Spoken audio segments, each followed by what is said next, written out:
everybody, it's me, Laura, and today we're going to be creating the origins from the deep. And yes, this is going back to my free form sculpting kind of video that I started like about a couple weeks ago. I did that. Well, I decided to go ahead and do another one. And here we're going to start with pretty much my tools. The first four tools on the left are my standard tools. Those are the ones I use all the time. The next four are ball tools, which I use occasionally here and there. And these are just a set that I have. The next four are tools, they're regular sculpting tools that I rarely, if ever, use. And I decided this time we're going to use them in this project and see what I can do with them in this freeform sculpting session.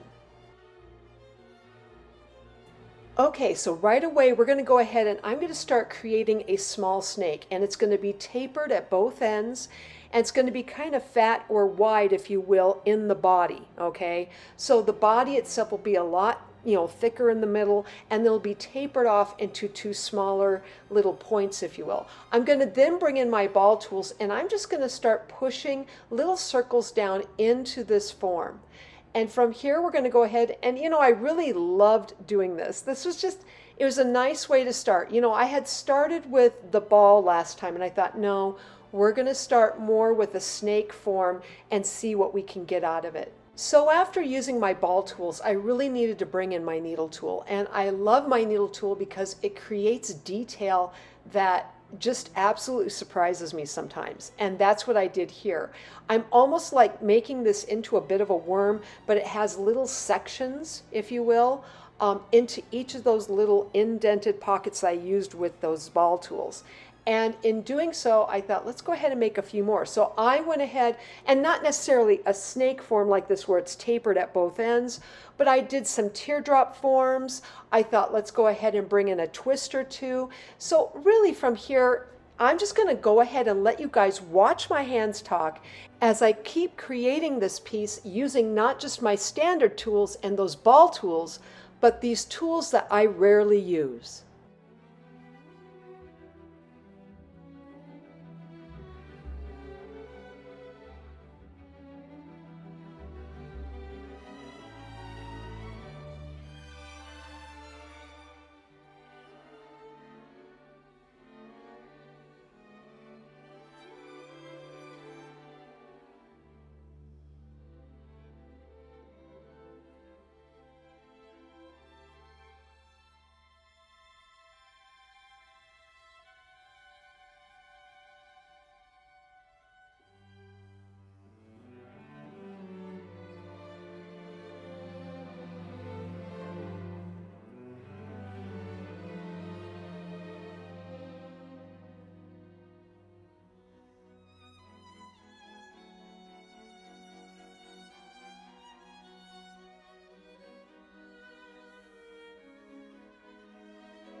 All right, so this is the form that I've created, and I want to just show you here. I'm pulling pieces off of this. This has been baked thoroughly.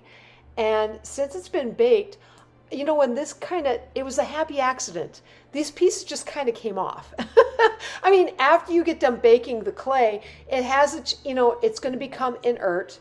So certain pieces, if they don't adhere in really good, they kind of come off. Well, in my case here, this was a happy accident because it was like, oh, I like that. I like the forms that came off of it. So instead of dealing with one overall form like I thought I was going to be dealing with, I'm dealing with 4. So we're going to start working with the larger piece first, and then we'll move on.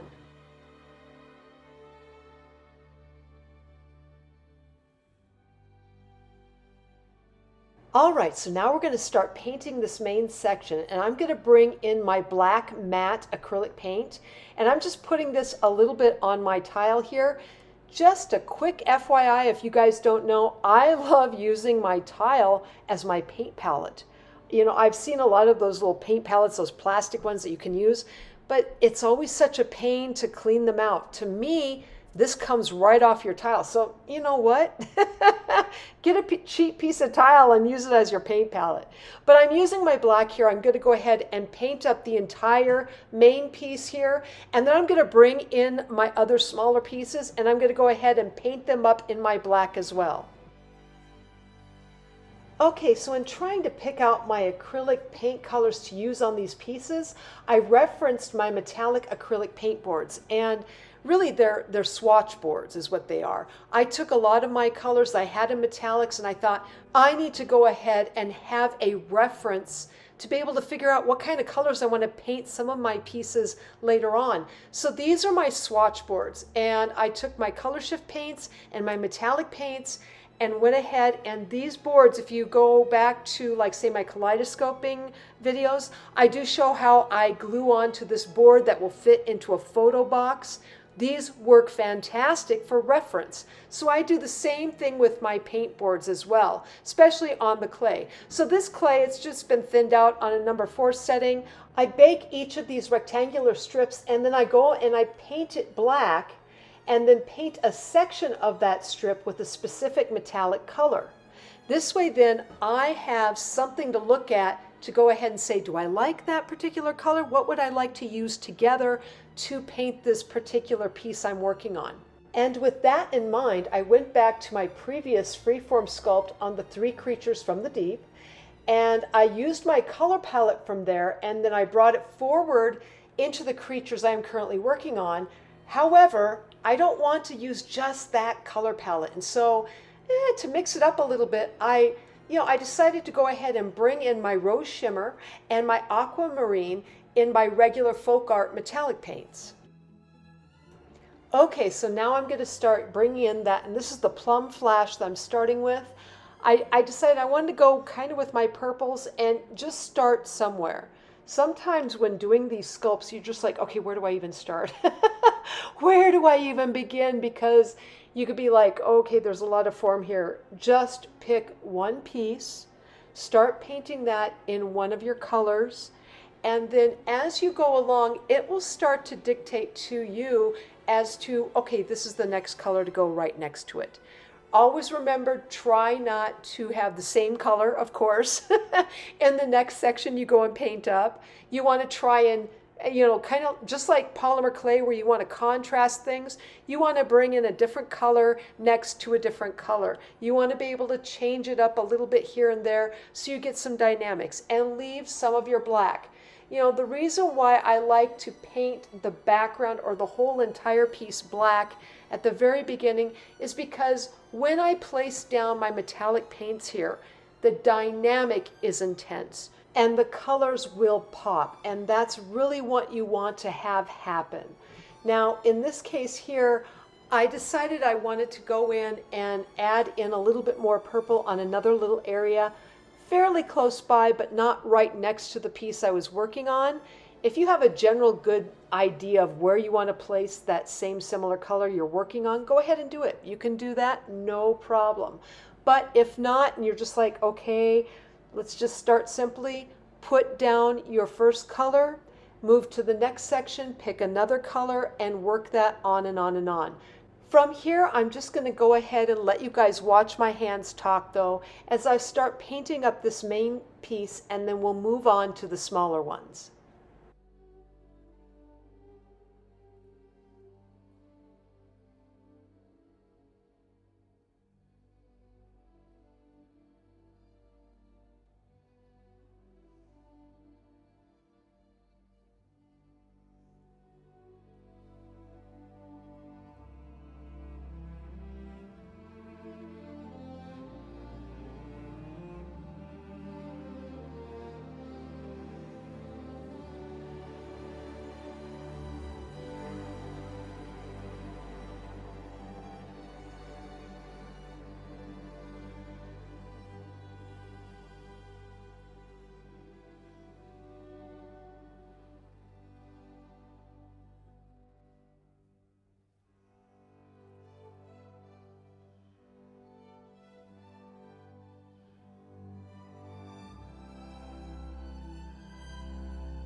All right, so we're going to start with the larger piece of the smaller three that were set or that I had done.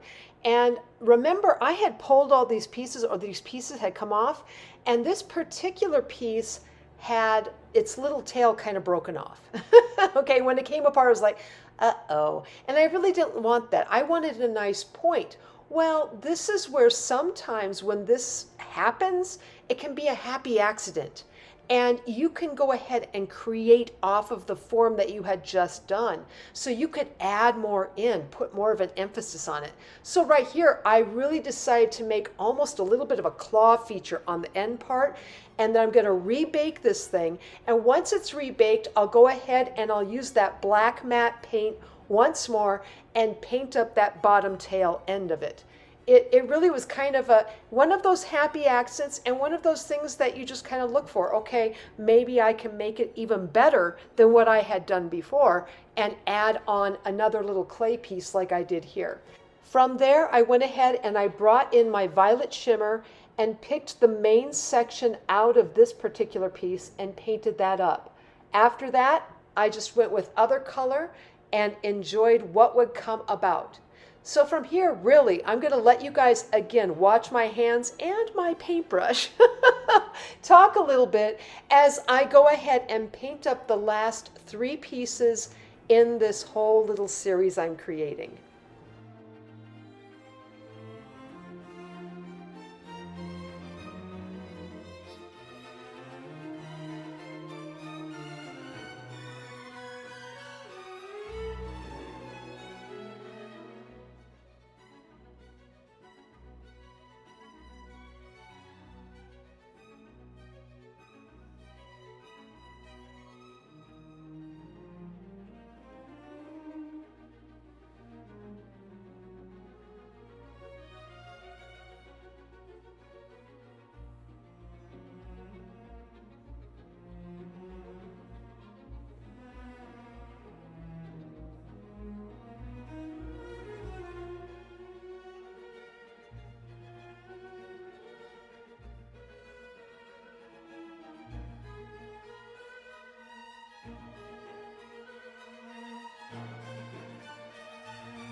Okay, we've gotten all of our pieces painted with our metallic paints, and there's one little feature that needs to be added in, and that is our white matte acrylic paint, and I mean as in detail.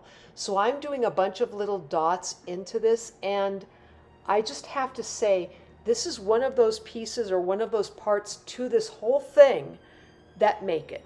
Okay, you really need to have a detail of some kind. I don't care if it's stripes or dots or whatever, but it definitely distinctualizes certain pieces from other pieces in your composition, and it makes it more interesting to look at. It lets the eye move around and say, oh, what's going on here? What's going on there? And bringing that all together and really enjoying the composition overall. So that's pretty much what I'm doing here. I'm bringing in some of my white, and I'm just creating small little details into each of these little pieces.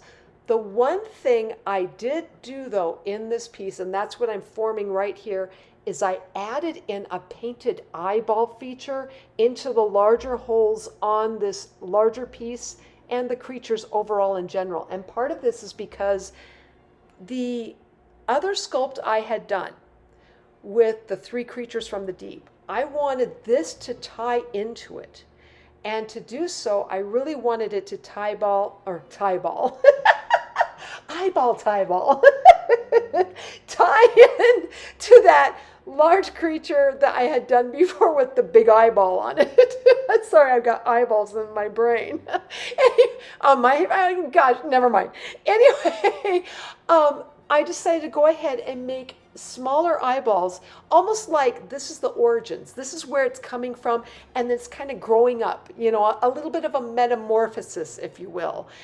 And so that's what I decided to place into my larger black areas that I still had, you know, where it wasn't really filled in with detail. This eyeball-like feature, right? And other than my little dots I've got going on here, that really became a nice focus that I could go with. And it really made this thing, in my mind, pop. It came alive. So keep that in mind. If you're trying to do a sculpt from one place and you want to tie it in to maybe another sculpt that you do later on, you're like, wait a minute, how could I tie in this prior piece to that? Pick a feature that would work. Pick one singular feature from your prior sculpt. So like for me, I picked out that big eyeball piece, and I thought, let's go ahead and make that a smaller feature, but it will then tie in to the thing that I had done just before.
The final feature that I wanted to add into all 4 of these pieces was my rhinestones. And I brought in my clear backed, pointed backed rhinestones. And I also brought in some of my larger, I think they call them raviolis or whatever, to place into these 4 pieces. So from here, again, I'm just going to go ahead and one more time let you guys watch my hands talk as I finish this off and complete up each of these pieces from the origins of the deep.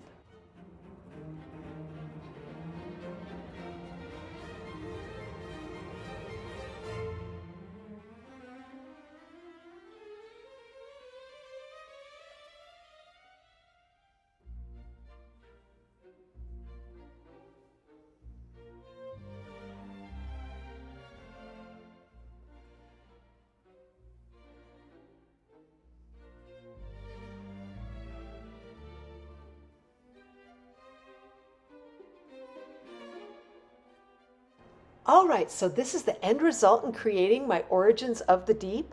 Please use this for study and reference. And if you like this video, please like, subscribe, and leave me a comment. I'm always wondering what you're thinking. Otherwise, I am sending out my biggest hugs to each of you, and I hope you have a fantastic day.